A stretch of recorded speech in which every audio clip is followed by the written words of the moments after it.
Hello, beautiful artisans. I hope you're having a beautiful day. We were lucky enough to get some rain this morning to cool things down a little bit. But I just want to say I'm so grateful, and I thank you so much for following me.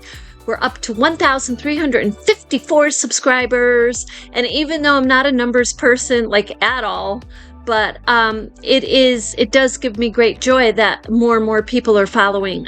It just really does make me happy to see the interest. We're a channel all about using scrap fabrics and using organic materials to create art and inspiring each other and pulling inspiration from nature and from cultural, historical, ancient, traditional methods of creating art and just letting that creativity take over.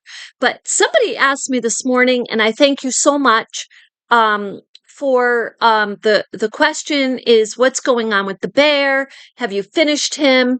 And this is Snowbud. Meet Snowbud. And the reason his name is Snowbud is because the wool that he was made from is from a sheep called Snowberry. And that's what the farmer named her sheep. And she wrote it on the bag. And so this is Snowbud. And I feel like he's a big, strong polar bear. And he just came out absolutely beautiful. Now I'm just gonna give you heads up that we do have F-35 jets training today. We're in the area, so that may occur. I do have everything open for air, so jets may go over this video. But so the polar bear's anatomy, and I think I had mentioned this before, but the head is a little flat and it's a little smaller in comparison to like the rest of the body. That's one main feature. And another main feature is that their back legs are longer than their front legs. And their feet are a little shaped a little differently and then in the back than in the front. So slightly. But anyway, I did the blanket, and with the blanket, I do have a strap that I'm going to put on it and put a prayer, a peace flag in it. And this is, and I had shown you these before, so I'll be making the peace flags. And there's something like this. And you can write on them or paint them, and I usually put ribbons and feathers on them, and then it's going to go in the little strap.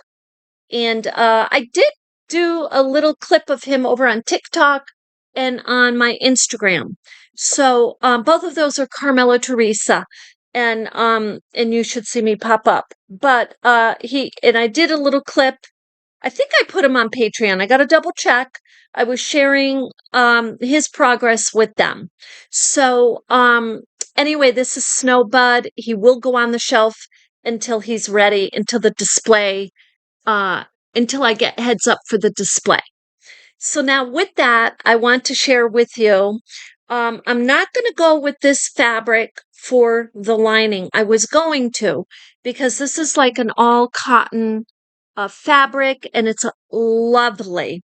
But I finished hand sewing the hat, and I still really am working on some machine sewing, and I wanted to share some of that with you. But with the jets going over so frequently, it was kind of difficult to try to get a video together and have you hear me straight through it. But I'm going to share with you how I do the lining. Now, if you make bags, or if you've ever made, and I'm just giving you this point of reference just to make it life a little easier for you. If you've ever made a crocheted bag or sewn a bag and you want to put a lining in it, you know how to fit the lining in it. It's the same way for the hat. So with that said, if you do not, and you have not done any linings, I'm going to sip my coffee and put it over here. If you have not done, what you're going to do is cut out a circle so that, and use your hat So it's like, the hat is round. So I think the easiest way to do it is just cut the circle and make sure you have the print that you want showing facing you. That's how I do it. Now, other expert sewists may have other methods, but mine basically is the simplest. I'm just telling you, it's the simplest method you'll ever find. And but it gives me the opportunity to really um just fit the fabric in a very easy way. So I'm tucking here. I'm going to put this down because all I'm doing is tucking this in. It, like, just imagine for a few minutes. I mean, this is your hat, but just imagine for a few minutes you're kind of tucking it in down at the bottom, and you want to make sure that everything is covered and that you have ample room. So then you come back up here. Anyway, this is what I do.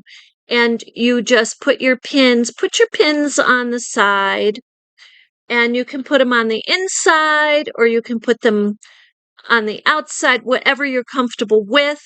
If you have some gatherings, for me, I leave them. That's fine. It could mean, yes, you've got way too much fabric, but I leave the gatherings because I feel like it's a comfort feature for the hat, and it's a fashion feature. I happen to very much like the gatherings. So I don't want my hat to be, I want it to look like, yes, this was handmade. So I pinned it all in around the sides there. And now all I'm going to do is trim the outside of it, going around. And I want to leave enough room so that, because this is a little uneven, I had a really big circle. That's just, I don't always have a circle that big, but I'm going to have about, anyway, what I want is enough on the outside here. So, maybe like a couple inches. And let's see what this is. This maybe it's an inch and a half, but this is, yeah, it's a couple inches. So that's all you need, because really what that's going to be is tucked on the it's, now see, I just dropped the tape measure. I apologize. If I go down under the table to find it, it may take me a while. So I'll wait till after. Today's one of those days, have you ever had one of those days where you pick something up and then it just drops, or you're just trying to get things done and the time is going by. So I'm just going to cut this so I just get that off. And I'm going straight around.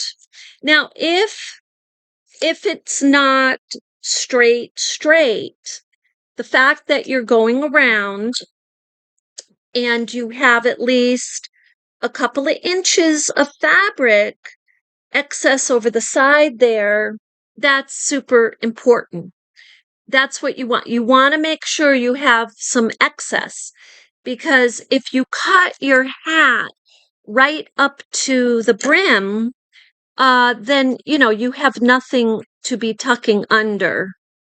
So I'm just trying to cut that. I'm doing short pieces so I can see what I'm doing here for you. So I took a really big piece. I had a really big circle there. And, you can certainly measure the circle and make sure it's not so big, because your hat is going to be about a 22-inch diameter. This is something that, you just work with that. You just basically, what you want to do is be mindful that you have about 4 more inches here and or 5 or 6, whatever it is. You want to be mindful of those inches that you have from the circle part, the crown of your hat down. So now another way to do this, I just want to say this before I forget, and I've done this also this way. There's 2 other ways to do the linings. There's this way where you make the lining, stitching it with your top stitching right as part of the pieces. The only reason why I did that with this hat is because the pieces are very pronounced. And I made my Boro Sashiko pieces individually before I built the hat. So you could do it like that. So you're just making quilted pieces and then sewing them together. The other way to do it is you're cutting your circle here and then sewing it inside the hat first, and then you do the sides. I've done that too. This is the easiest, and this is, I think, by far looks the best. And I'm going to tell you why. This is one of those methods, and I know you've probably had a hat like this, where it is just stitched right around there. And then, so then when you pull it out, and I'm just going to do this, you pull it out, that's what you get because it's all sewn around. So then that just kind of tucks back in there. But I think that's a very lovely way to do it. So now we've got this all sitting out outside of the hat. So you're like, well, that doesn't look okay. So what we're going to do is come around and tuck this in. We're going to tuck that, fold it in, and then we're going to pin at this. So you very quickly will see what you're going to be sewing and how your hat will be having a beautiful lining. Now there's different ways to fold your circle, and you can fold it as you go along. This is what I do. Or you can take it out and fold it kind of like a square almost, and then you'll have four sides that you folded on your circle, and then you'll have the corners, and then you fold those. You can do it that way. I've done it that way, but this way is you're tucking and folding, and I personally love this. This gives me the opportunity to gather the fabric as I'm going along if I want to, and just give it a certain little look if I want to. And I usually do that. I will look at it a couple of times. I might pin it a couple of times. I just might. Or I might say, wow, that first pin was wonderful. Now you want to make sure, in my opinion, some sewists who are really good at what they do, they may only do 1/8 of an inch folding. I do about 2. I really want to make sure that this lining is holding beautifully.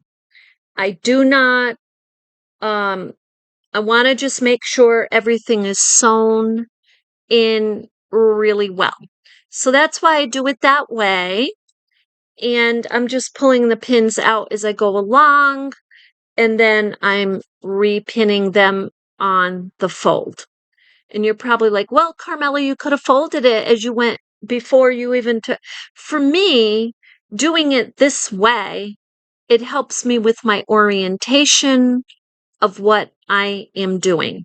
It makes me notice if I'm getting my fabric all tucked into the hat so that you're able to put this hat on. Because you can pin this, and then the gathers are on too what I want to say, too high, and or you've pulled too much fabric in. So So what I mean is that this part is not getting covered adequately for the head. So this way, you're pinning it and you're looking at it and you're looking at the depth of it and you're like, okay, this looks pretty good. So that's why I do it this way. And I can try it on my model head and see if it's coming along. So now, I'm going to stop right there for a moment. I do want to try this on the model. Okay, so I went all around and pinned it completely so you can see. And I just wanted to point out a few things to you um, and before we end the video, because when you're doing your gathering, if the gatherings are too thick, it will cause a decrease, maybe slightly, maybe a lot, in your hat diameter. So you just want to be aware of that. This is a really nice silky thin fabric, so it's a really good one to work with. The other thing is, I wanted to point out to you before we put it on the model, is that right here, you see where I have some variants of fabrics going around the brim of the hat. So what I do is I don't do a cut and sew where there's like a jagged difference. What I do is I just keep the lining even with the lower piece. So it works because it's not that much of a difference. So if there's a little jagged piece, but you certainly can do a cut and sew on that also. So and then as you're going around, the only other thing is I just emphasize your crown, make sure there's enough fabric there to be covering your whole hat. So now, as you turn these hats, you get a whole different vibe going depending which direction you're going. And so with that, what if you have any questions on your hat, whether you have your lining is sticking out here and you're having problems with trying to get that not to show, because you're going to see here when this is sewn, and I'll show you in the next one, everything falls into place. It's beautiful actually. So and it feels really really good on the head too.